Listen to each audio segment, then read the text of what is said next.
Hello and welcome to Sport on 7, 30 minutes of sport for you on City 7 TV. And here is what we have for you this week. We'll speak to Madi Ali, the UAE football head coach, as he outlines what he hopes for the national side in the years to come. I'll be at the Yas Marina circuit to find out what goes on there without any cars.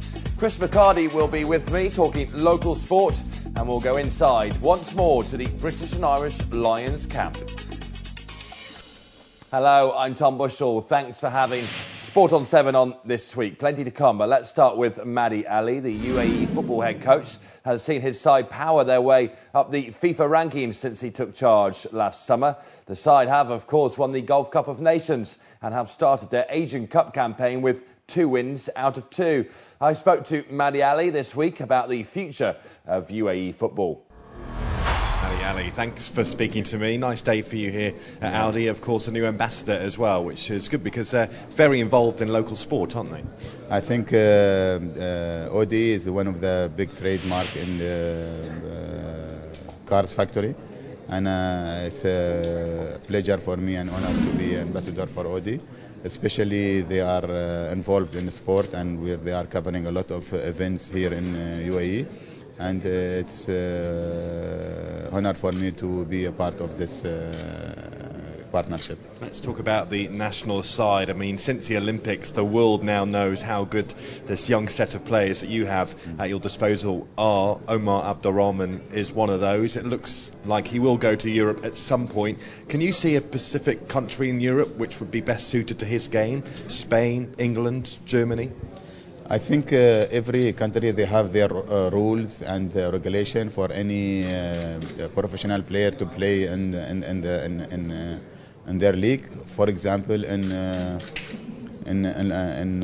London, I think, or in England, they should be the ranking of the national team should not be above 70, if I'm not wrong. Of course, as a player, I think he is a talented player, and we have also other players who are also talented, and they have the ability to play in Europe. But I hope that they do it in stages, because we don't want to have the big difference. You have to get used to the climate, to the environment, the social life there, for the language also as well, because for him to be for a long time there, you have to adapt himself for these changes. There is no specific league, but in general, we played with very strong teams in London. We played England, we played Senegal, and we played Uruguay. And in both 3 games, in all 3 games, the players showed that the ability that they can compete with these players, which means that they can play in any league in Europe. Well, the good news for you is, of course, wherever he plays, you will have him at your disposal for the national side. And talking of what's to come, the Asian Cup qualifiers are going very well, aren't they? What's your hope in Australia in January 2015? Get to the semi-finals? First of all, we are playing the qualification at the moment, and we are doing very well in the qualification. We played 2 games. We have won 2 games. There are still 4 games. We are focusing at this moment to qualify first, and of course that we are hoping to reach the semi-final for the Australia 2015.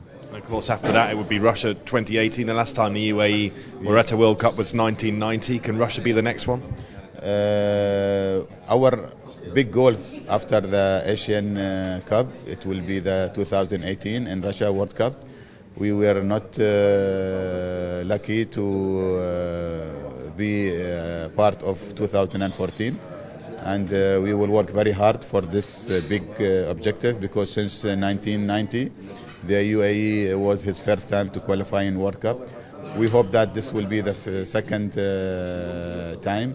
Especially we have a good generation and good players and team, and we have the opportunity to qualify for the World Cup. Just 2 more questions from me. You have said yourself that attendances here in the UAE for football matches haven't been quite what you would want them to be, but against Uzbekistan in those qualifiers just a few weeks ago, great attendance there for the national side.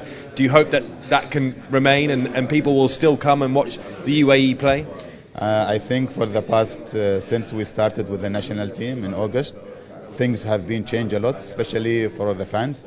We saw for the past 2 years, because of national team not doing good result, the fan was not coming to the games, and we are very, very happy that the fans are coming back. Of course, this will support the team, and I think it's good for the country as well. We have seen all the fans, maybe more than 25,000 people came to Bahrain to support the team. I think this is one of the big achievement and big objective we have achieved, that to get the confidence of the people again for the team. It's a great thing. And the final one from me, of course, on the pitch, things are great for your side at the moment, but if Youssef Al Circle becomes the AFC president on the 2nd of May, that can only be good for the national game here in the UAE. I think not only for the national game, I think it's good to have Youssef Circle to be elected as a president for FA. I think it's a big achievement for UAE in general and for the local Emiratis as well. And I think he deserves to be elected as a president for FA. And I think it will be a big achievement for him and for the country as well. It's been a pleasure talking to you, Mady Ali. Thank you very much. Thank you.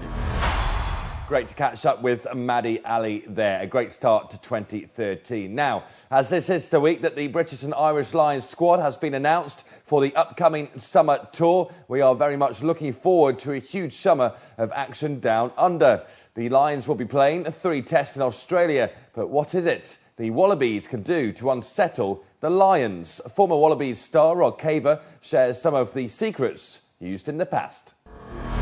Last time the Lions were in Australia 12 years ago, and one of the tactics that the Wallabies were able to use to get under the skin of the Lions was some of the stuff they did with the press, like always referring to the Lions as England as an example.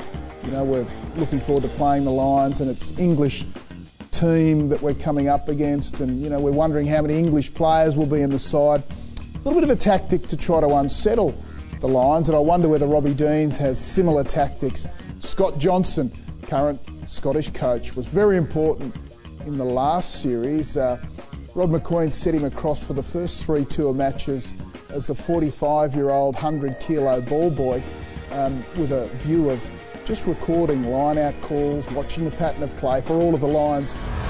Now, the British and Irish Lions tour always unique for the players. It is one of the proudest moments of their careers to be picked for the squad. But when it comes to sharing rooms, you can't have it all your own way.